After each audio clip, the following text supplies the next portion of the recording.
हाय दोस्तों, स्वागत है आप सभी का हमारे यूट्यूब चैनल सामाजिक जीवन में। आज हम बात करेंगे आईएएस, आईपीएस, आईएफएस, इसकी सारी जानकारी इस वीडियो में हम देने का प्रयास करेंगे। आप हमारे वीडियो में शुरू से अंत तक बने रहिए। और वीडियो शुरू स्टार्ट करते हैं इससे पहले एक छोटी सी रिक्वेस्ट आपसे करते हैं कि अभी तक हमारे चैनल को आपने सब्सक्राइब नहीं किया है तो प्लीज़ दोस्तों आप हमारे YouTube चैनल को सब्सक्राइब कीजिए। इस वीडियो को अच्छा लगे तो लाइक शेयर कीजिए। चलिए वीडियो स्टार्ट करते हैं। तो आईएएस का फुल फॉर्म होता है दोस्तों इंडियन एडमिनिस्ट्रेटिव सर्विस। आईपीएस का फुल फॉर्म होता है इंडियन पुलिस सर्विस और आईएफएस का फुल फॉर्म होता है इंडियन फॉरेस्ट सर्विस। तीनों का कार्य हम समझाने का कोशिश करेंगे। सबसे पहले जानते हैं आईएफएस, इंडियन फॉरेस्ट सर्विस। ये विदेशी मामलों को लेकर काम करते हैं और अपनी सेवाएं जो हैं विदेश मंत्रालय को देते हैं। और बात करें आईएफएस, अधिकारी यूपीएससी क्लियर करने के 3 साल की ट्रेनिंग के बाद आईएफएस अधिकारी बनते हैं। आईएफएस अधिकारी डिप्लोमेसी से जुड़े मामलों में काम करते हैं और द्विपक्षीय मामलों को हैंडल करते हैं। आईएएस जो है और आईपीएस, ये अधिकारी दोनों ही पद जो है ज़िले में सबसे महत्वपूर्ण पद होते हैं। आईएएस और आईपीएस एक दूसरे के पूरक भी हैं। दोनों ही भारतीय समाज के विकास के लिए आवश्यक हैं। आईएएस और आईपीएस अखिल भारतीय सेवाओं में सबसे अग्रणीय हैं। आईएएस उम्मीदवारों की पहली पसंद है। एक ज़िले में एक से ज़्यादा आईएएस तथा आईपीएस तैनात होते हैं, परंतु सबसे इम्पोर्टेंट पद जिले के डीएम तथा एसएसपी के होते हैं।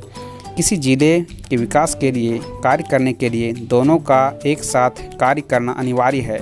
आपको आईएएस और आईपीएस अफसर के कैडर, जिम्मेदारी, सैलरी, पावर आदि को लेकर विस्तार से आपको समझाते हैं और आइए जानते हैं। तो चयन जो होता है आईएएस और आईपीएस का यूपीएससी के द्वारा होता है। यूपीएससी का full form union public service commission होता है। आईएएस तथा आईपीएस दोनों ही सिविल सेवा परीक्षा के द्वारा किया जाता है। एस्पिरेंट्स अपनी पसंद की सर्विस परफॉर्मेंस यूपीएससी के डिटेल्स एप्लीकेशन फॉर्म में भरते हैं तथा फाइनल रिजल्ट की अपनी रैंक के अनुसार उन्हें सर्विस देने का प्रदान मौका दिया जाता है। इंडियन एडमिनिस्ट्रेटिव सर्विस यानी कि आईएएस ज्वाइनिंग करने के बाद अभ्यर्थी जो है सिविल सेवा की परीक्षा नहीं दे सकता है, परंतु आईपीएस बनने के बाद परीक्षा दे सकता है। कैडर कंट्रोल अथॉरिटी, आईएएस तथा आईपीएस दोनों ही ऑल इंडिया सर्विसेज हैं, लेकिन दोनों के कैडर कंट्रोलिंग अथॉरिटी अलग अलग। आईएएस की cadre controlling authority ministry of personal होती है जो सीधे प्रधानमंत्री के अधीन होता है, परंतु आईपीएस के cadre controlling authority home ministry होती है जो कि गृह मंत्री के अधीन होती है। ट्रेनिंग, आईएएस और आईपीएस की शुरुआती 3 महीने की ट्रेनिंग, जिसे फाउंडेशन कोर्स भी कहते हैं, यह लाल बहादुर शास्त्री राष्ट्रीय प्रशासन अकादमी मसूरी उत्तराखंड में होती है। इसके बाद और जो है आईपीएस प्रशिक्षुओं को सरदार वल्लभ भाई पटेल राष्ट्रीय पुलिस अकादमी हैदराबाद भेज दिया जाता है, जहां अपनी पुलिस ट्रेनिंग लेते हैं। आईएएस ट्रेनिंग में टॉप करने वाले कैंडिडेट को मेडल तथा आईपीएस ट्रेनिंग में टॉप करने वाले कैंडिडेट को स्वॉर्ड ऑफ ऑनर दिया जाता है। तुलनात्मक दृष्टि से देखा जाए तो आईपीएस की ट्रेनिंग ज़्यादा कठिन होती है, जिसमें घुड़सवारी, परेड, शस्त्र विद्या इत्यादि शामिल होते हैं।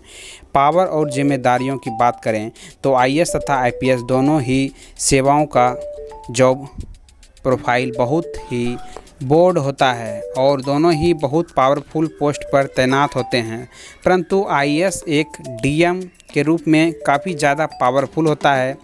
एक आईपीएस के पास केवल अपने विभाग की जिम्मेदारियां होती है, परंतु एक आईएएस डीएम के पास जिले के सभी डिपार्टमेंट विभागों की जिम्मेदारी होती है। डीएम के रूप में एक आईएएस अधिकारी पुलिस विभाग के साथ साथ अन्य विभागों का भी मुखिया होता है। जिले की पुलिस व्यवस्था की जिम्मेदारी भी डीएम के पास होती है। शहर में कर्फ्यू लगाना हो, धारा 144 लगाना हो इत्यादि लॉ एंड ऑर्डर से जुड़े सभी डिसीजन डीएम ही लेता है। भीड़ पर फायरिंग का ऑर्डर भी डीएम ही देता है। आईपीएस भीड़ पर फायरिंग का ऑर्डर नहीं दे सकता है। इतना ही नहीं, पुलिस ऑफिसर के ट्रांसफ़र के लिए भी डीएम के अप्रूवल की आवश्यकता होती है। जब सादे कपड़ों के अफसर को वर्दी देती है सलामी। एक प्रोटोकॉल में यह भी वर्णित है कि यदि आईपीएस आईएएस एक साथ मीटिंग में जाता है तो उसे आईएएस को सैल्यूट करना होगा, किंतु ऐसा तभी होगा जब आईपीएस अपनी फुल यूनिफॉर्म में होता है। यदि आईपीएस ने अपनी कैप नहीं पहनी है तो वह आईएएस को सैल्यूट करने के लिए बाध्य नहीं है। कुछ राज्यों में अपने कुछ शहरों में कमिश्नरेट सिस्टम लागू किया है। इस सिस्टम में पुलिस ऑफिसरों के पास ज़्यादा अधिकार होते हैं, किंतु फिर भी एक आईएएस की तुलना में यह कम ही है। स्कोप ऑफ ड्यूटी डीएम के रूप में एक आईएएस अधिकारी का स्कोप ऑफ ड्यूटी डिस्ट्रिक्ट के सभी डिपार्टमेंट में होता है। एक आईपीएस एसएसपी रहते हुए भी सिर्फ अपने पुलिस विभाग तथा यातायात विभाग में ही कार्य करता है। डीएम का कार्य क्षेत्र land records, revenue, line order, agriculture इत्यादि जिले के सभी विभाग में होते हैं। सैलरी के बारे में बात करें तो आईपीएस की सैलरी 56,100 रुपये से लेकर 2,25,000 प्रति माह तक है और सैलरी के आधार पर ये अलग अलग होती है। आईएएस की सैलरी के बारे में बात करें तो 56,100 रुपये से लेकर 2.5 लाख रुपये प्रति माह के रूप में होती है। यह सैलरी के आधार पर अलग अलग होती है। आईएएस की सैलरी आईपीएस से ज़्यादा होती है। इसके अलावा दोनों अफसरों को सरकारी सुविधा के रूप में आवास, गाड़ी के साथ साथ बिजली, पानी, मेडिकल इत्यादि के सुविधा दिया जाता है। यूनिफॉर्म आईएएस ऑफिसर के लिए कोई खास यूनिफॉर्म नहीं होती है। सरकारी आयोजनों में फॉर्मल कपड़े पहनते हैं। आईपीएस कंधे पर सितारे, तलवार, अशोक की लठ लगाते हैं। टॉप पोस्ट आईएएस के लिए भारत में टॉप पोस्ट कैबिनेट सेक्रेटरी की होती है। यह भारत का सर्वोच्च पद है जिस पर सिर्फ आईएएस ऑफिसर ही तैनात होते हैं। स्टेट में भी टॉप पोस्ट चीफ सेक्रेटरी की होती है जो कि एक आईएएस ऑफिसर की होती है।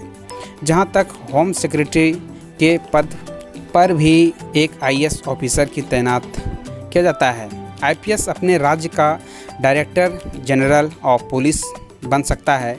केंद्र सरकार में आईपीएस ऑफिसर सीबीआई, आईबी तथा रॉ का फुल फॉर्म होता है रिसर्च एंड एनालिसिस विंग, इन सभी के डायरेक्टर बन सकता है।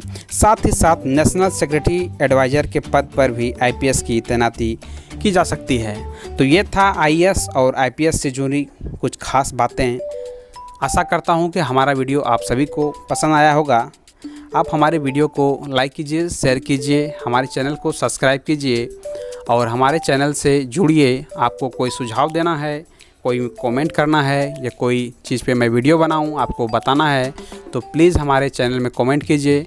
आप हमारे चैनल से जुड़िए, हमारे चैनल को सब्सक्राइब कीजिए, इस वीडियो को ज़्यादा से ज़्यादा लाइक कीजिए, शेयर कीजिए।